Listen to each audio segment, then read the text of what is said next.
Oui, les deux frères ont un parcours très différent. Pour Rémi, la ligne était toute tracée. Je suis fils d'agriculteur, donc j'ai toujours été à la ferme à les aider quand je pouvais, jeune, voilà, ça m'a toujours plu. Donc c'est vrai que ça a toujours été l'objectif de un jour m'installer. Pendant les vacances, on allait dans le tracteur, on aidait pour les volailles, les petits poussins, tout ça. Puis après, en tant que saisonnier, pendant les vacances scolaires, un peu plus vieux, j'ai essayé d'avoir du travail en agricole. Bastien, en revanche, était parti dans une autre direction. Je dirais pas que j'ai fui, mais effectivement, j'étais pas parti pour être agriculteur au départ. Moi, j'avais plus une sensibilité écologique. C'est pas péjoratif, mais j'étais plus porté sur la nature. J'ai trouvé du boulot sur un grand groupe qui s'appelle Veolia. J'ai travaillé pendant 5 ans pour eux, justement, sur la gestion de la pollution. C'était plus en lien avec les stations d'épuration, mais beaucoup d'agriculteurs prennent les bouts de stations, donc moi j'étais dans cette gestion-là, Donc j'étais dans le para-agricole, on va dire. Finalement, les deux frères se rejoignent à Torigné-sur-Dué et s'installent le 1er janvier 2014 avec 130 Primolstein.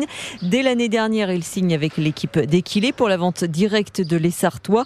Une décision motivante, même si la ferme n'est toujours pas à l'équilibre, nous dit Rémi. Le fait de rapporter des projets comme Equilé, c'est toujours dans le but de s'améliorer et de trouver une issue favorable à tout ça. Mais c'est sûr que c'est compliqué et on aime ce qu'on fait, donc heureusement, ça aide beaucoup. On est encore toujours dans la mise en place, on n'est pas dans une routine à pas avoir de potentiel d'amélioration, Donc on mise tout là-dessus, mais c'est vrai que c'est raide quand même. Et les deux frères ne comptent pas s'arrêter là. Bastien travaille actuellement sur un projet de fromagerie qui devrait voir le jour d'ici l'été. J'ai toute une phase encore administrative sur ce qu'on appelle les demandes d'agrément pour pouvoir vendre en grande surface. Pour des questions d'économie, on fait beaucoup nous-mêmes. Le montage de la fromagerie, de toute l'installation intérieure, le matériel et autres. Donc il y a encore un gros travail de mise en place. J'espère faire mes premiers essais avant l'été, Encore des bonnes journées devant nous et on espère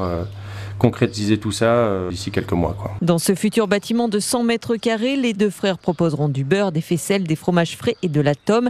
Et même si la ferme n'est pas encore rentable, les deux trentenaires sont des vrais passionnés. C'est comme ceux qui jardinent, de manger ces légumes, même s'ils sont pas beaux et puis pas forcément super, ils sont forcément meilleurs. Pour nous, en plus de faire du bon lait, on peut le boire, donc c'est gratifiant. Plaisir partagé pour Bastien. Là, on vend du lait quasiment à perte, faut être franc, qui est pourtant de bonne qualité. Alors maintenant, j'ai envie de vendre mes produits moi-même. On a la fierté de vendre en direct à ses consommateurs et d'avoir une certaine reconnaissance, tout du moins si les fromages sont bons, mais ça, je n'en doute pas. J'ai envie de retrouver un peu cette fierté, de travailler pour quelque chose, pas pour des prunes, entre guillemets. Sur l'élevage laitier, les deux frères vendent 11 000 litres tous les 3 jours. Ils ont aussi 223 hectares pour les céréales et le fourrage et 3 poulaillers de louer.